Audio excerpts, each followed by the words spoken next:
Nice to have an opportunity to talk to you. Of course, I'm curious to know your reaction as it is now confirmed that Abu Musab al-Zarqawi, the man who is widely credited and blamed for killing your son Nicholas, is dead. Well, my reaction is that I'm sorry whenever any human being dies. Zarqawi is a human being. He has a family who are reacting just as my family reacted when Nick was killed. And I feel badly for that. I feel doubly badly, though, because Zarqawi is also a political figure, and his death will reignite yet another wave of revenge. And revenge is something that I do not follow, that I do not ask for, that I do not wish for against anybody.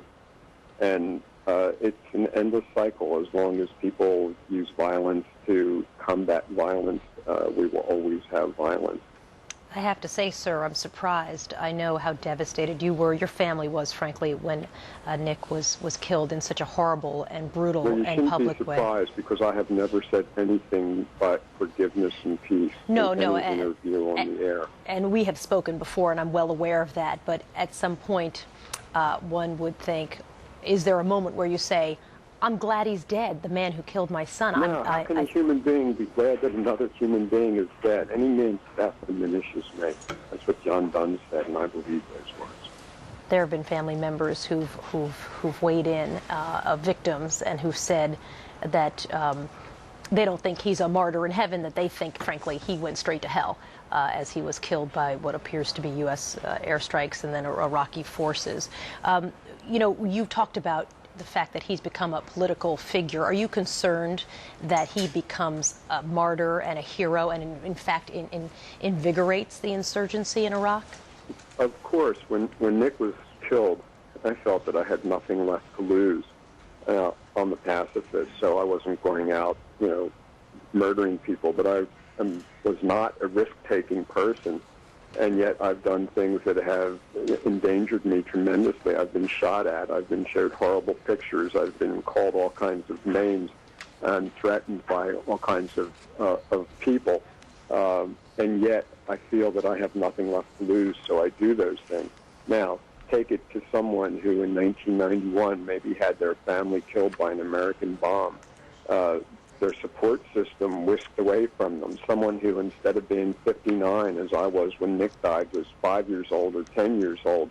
If I were that person, might I not learn how to fly a plane into a building or strap a bag of bombs to my back? That's what is happening. Every time we kill an Iraqi, every time we kill anyone, we are creating a large number of people who are going to want vengeance. And when are we ever going to learn that that doesn't work? There's an alternative reading which would say, at some point, Iraqis will say the insurgency is not okay, that they'll in fact be inspired by the death of Abu Musab al-Zarqawi, in the sense of he was turned in, for example, we believe, by his own Iraqi number 2, number 3 leadership in his ranks, and that's actually them saying, we do not want this kind of violence in our country. And experts who we've spoken to this morning have said this is sort of the critical moment where Iraqis need to figure out which direction the country is going to go. That would be an alternate reading to the scenario that you're pointing to. Yeah, well, I don't believe that scenario, because every time that news of new atrocities committed by Americans in Iraq becomes public, more and more of the everyday Iraqi people who tried to hold out, who tried to be peaceful people, lose it and join what we call the insurgency, what I call the resistance against the occupation of a once sovereign nation. There's a theory that a struggle for democracy. I mean, we have, the parliament. Come on, you can't really believe that that's a democracy there when the people who are running the elections are holding guns. That's not democracy. There's a theory that as they try to form some kind of government, that in fact it's going to be brutal, it's going to be bloody, there's going to be loss, and that's the history of many countries. That's just a lot of people pay for what they believe will be better than what they had under Saddam Hussein.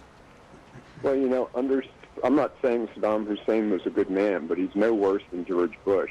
Saddam Hussein didn't pull the trigger, didn't commit the rapes. Neither did George Bush, but both men are responsible for them under their reigns of terror. I don't buy that. Iraq did not have al-Qaeda in it. Al-Qaeda supposedly killed my son. Under Saddam Hussein, no al-Qaeda. Under George Bush, al-Qaeda. Under Saddam Hussein, relative stability. Under George Bush, instability. Under Saddam Hussein, about 30,000 deaths a year. Under George Bush, about 50,000 deaths a year. I don't get it. Why is it better to have George Bush be the king of Iraq rather than Saddam Hussein? Michael Berg is the father of Nicholas Berg, the young businessman who was beheaded so brutally in Iraq back in May of 2004. Joining us by phone from Wilmington, Delaware. Mr. Berg, thank you. Thank you for talking with us this morning. We've got to take a short break. We're back in just a moment.